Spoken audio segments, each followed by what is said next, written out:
have an update on the drowning death of Malcolm-Jamal Warner. Now, according to ABC7, they stated that Malcolm-Jamal Warner had drowned while he was on vacation in Costa Rica. Now, the article goes on to say that Warner had drowned off the coast of Costa Rica on Sunday. You long believed to be true, but realized wasn't.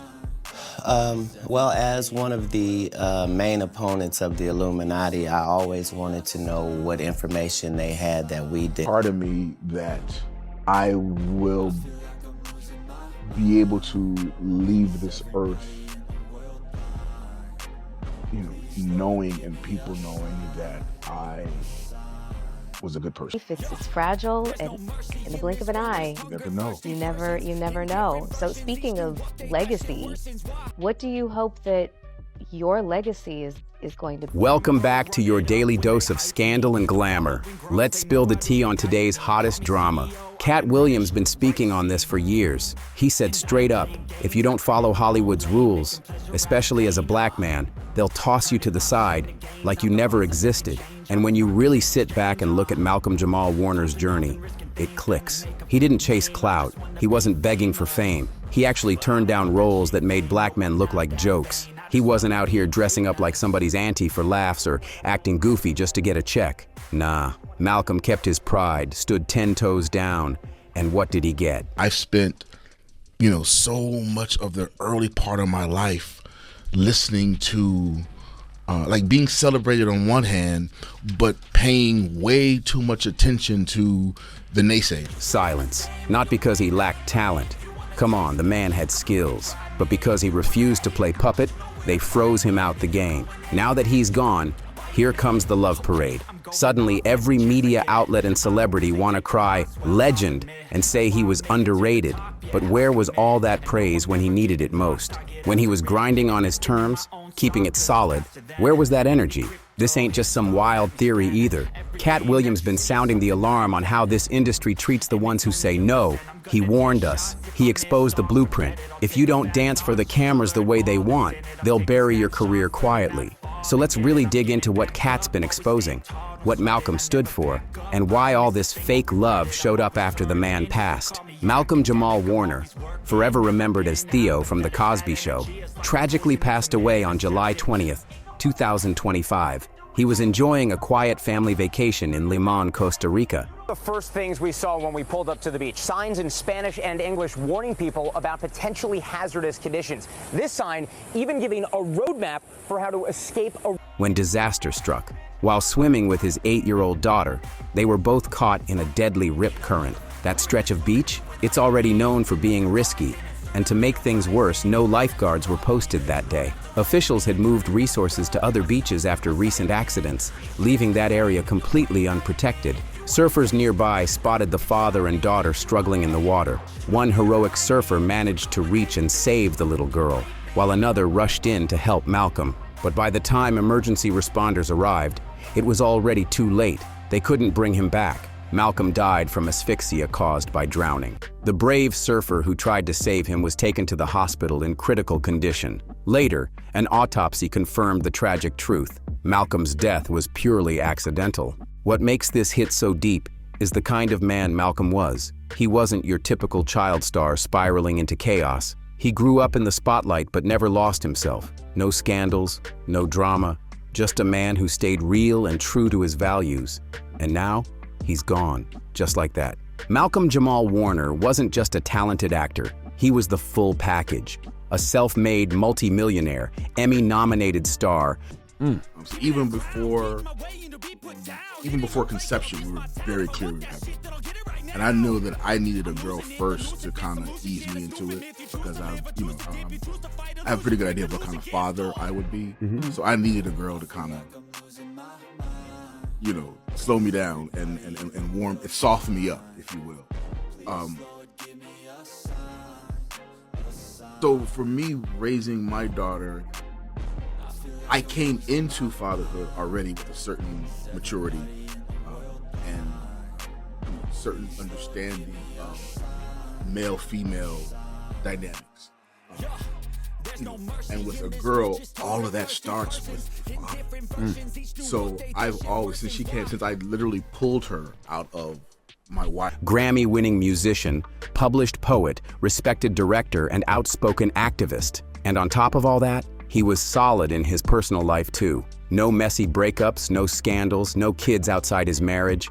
Just a loyal husband and a hands-on dad. People who worked with him had nothing but respect. He wasn't flashy or chasing clout. He moved with quiet confidence. That's the kind of energy you can't fake. But then, out of nowhere, the man passes at 54. No prior health issues.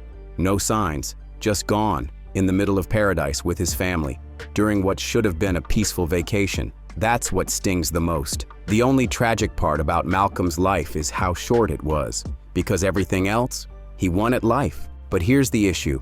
We gotta call out how the industry treated him while he was still here. Hollywood left him in the shadows. Not because he wasn't good enough, but because he wouldn't sell out. After The Cosby Show, he had the chance to cash in. He could have taken loud, goofy roles. Let's make choices. I think it's not a biggest choice for others. I'm saying at the end of the day, Kevin doesn't have to worry about what people are going to say about him wearing a dress because of the long line of dress-wearing people before him. So now we have Big Mama's house 1, 2, and 3. Yeah. I've never seen Madea in a pantsuit. I think she wears dresses. So now I'm saying, why are we picking on poor little Kevin Hart? Because it was his turn next. Some of us are against the Illuminati, and we are against the Illuminati at our own detriment. When people are against the Illuminati, then they get punched in the face all the time. The press hates them, and nobody likes them. End quote. We all love Dave Chappelle. Exactly. Dave Chappelle has never been a part of the Illuminati. They don't want him or me or people like us. Done the whole black man in a dress thing like they love to push. But Malcolm said no. No to the stereotypes. No to being turned into a joke. He wanted to keep it real, and that's where Katt Williams steps in. Katt been warning us, yelling really, about how Hollywood sidelines the ones who refuse to play puppet. And now, everything he said is starting to make way too much sense. Katt Williams been calling this out loud. He said, if you're a black entertainer in Hollywood, they'll box you in quick. And if you want to blow up, you gotta stick to the role they gave you. The loud fool, the clown, the sidekick, that's the formula they love to push. Katt himself turned down those roles. Suits, wigs, over-the-top buffoonery. And how did they treat him? Labeled him crazy, difficult, unreliable. Not because he lacked talent, but because he refused to be a joke. Same with Malcolm. He had the skill, the discipline, the brains, but he wouldn't play the clown. He wouldn't coon for the camera. So what did they do? They benched him. But here's the thing. Malcolm wasn't pressed. He wasn't out here begging for roles or chasing approval. He started his own podcast, Not All Hood, where he openly checked Hollywood and mainstream media for pushing a one-note image of black people. Has never been a person that has been parodied 9 times on Saturday Night Live and yet never been invited other than me. I, at this point, take it as a badge of honor that they don't fuck with me. A lot of times when people are doing an impression of you, they're really showing you how they feel about you. You know what I mean? So for Saturday Night Live to have an impression of me and have a woman do that means they think I'm a bitch. And I understand that that's what they're saying when they do that. I understand how the game goes, and I understand that if you love me, I know why you do. And if you don't with me, I understand why. He saw the game and called it out. Instead of caving in, Malcolm picked projects with purpose.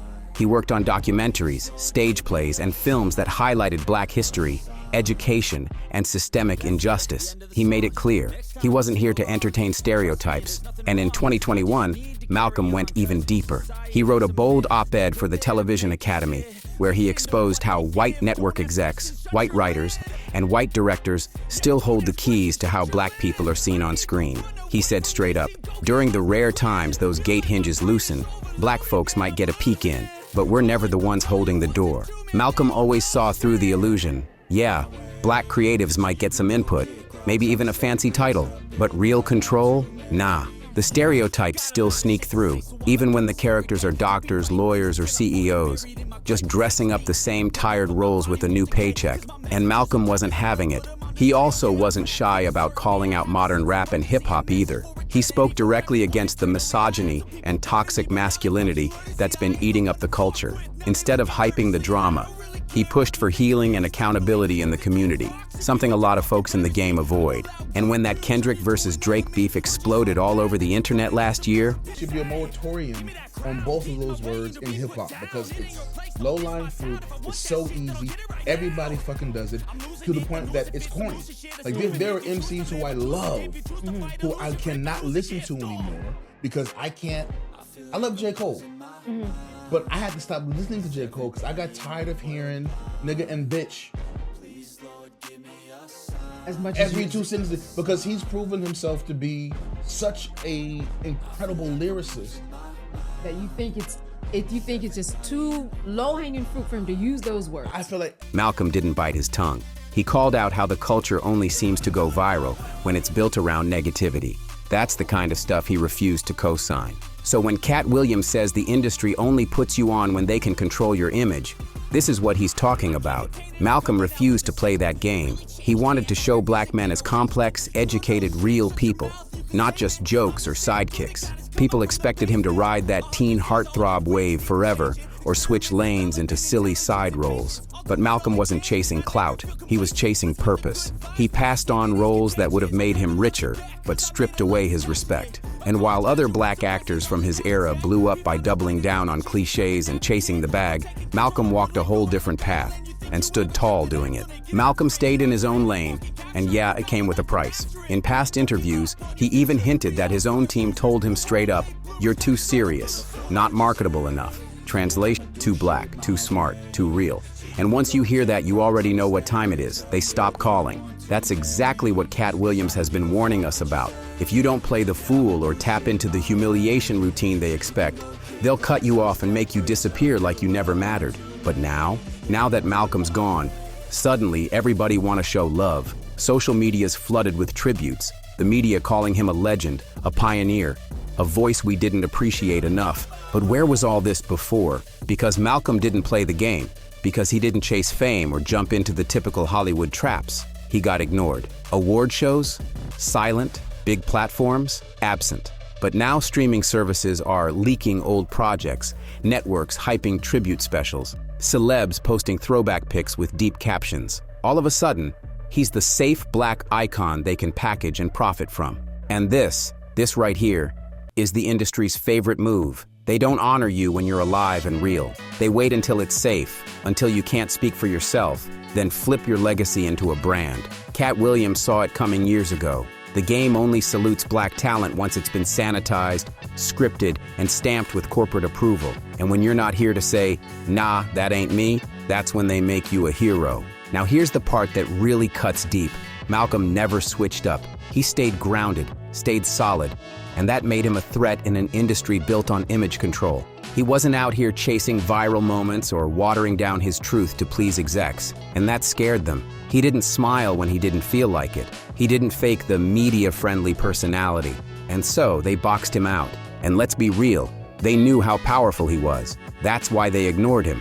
It wasn't that he lacked talent. It's that he had too much integrity. He refused to bend, refused to dance to their beat, and that's when the doors quietly closed. Now, with Malcolm gone, it's a whole different story. All of a sudden, the industry got amnesia. Now he's the blueprint. Now he's underrated. Now they want to run his quotes and clips like they were rocking with him the whole time. Please, where were those flowers when he was here to smell them? It's the same script we've seen too many times. Once a black artist passes, the same system that ignored them comes crawling back with fake tears and tribute reels. Not because they care, but because now it's safe to turn that legacy into content. Safe to slap his name on merch, documentaries, and award shows. Safe to pretend they valued him when he was here. And Katt Williams peeped the pattern. They don't uplift strong, free black voices when they're alive. Only when they're quiet.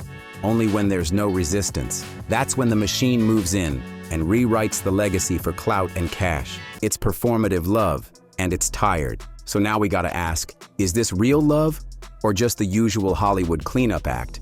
Because let's be honest, Malcolm's refusal to sell out didn't win him applause while he was breathing. It got him pushed to the side. The man stood firm on values, didn't play the fool, didn't chase clout, and that made him an easy target for silence, not celebration. Malcolm-Jamal Warner wasn't just some familiar face from an old sitcom. He was one of the very few who stayed grounded, thoughtful, and solid in an industry that rewards fakery. He chose purpose over popularity, and that's not what Hollywood likes to shine a light on, until it's too late. His death? Yeah, it's tragic. But even more than that, it's a cold reminder of how rare it is to see someone move with real integrity in this business. They ignored him when he was alive, but now they want to praise him like he was always in the spotlight. So let's talk about it. Was Malcolm blackballed for not playing the game? And why does it always take death for the industry to suddenly find its heart? Drop your thoughts below. This one hits different. And if you enjoyed this video, don't forget to like, subscribe, and share to stay in the loop with all the latest. Hit that notification bell so you never miss an update, and I'll catch you in the next video.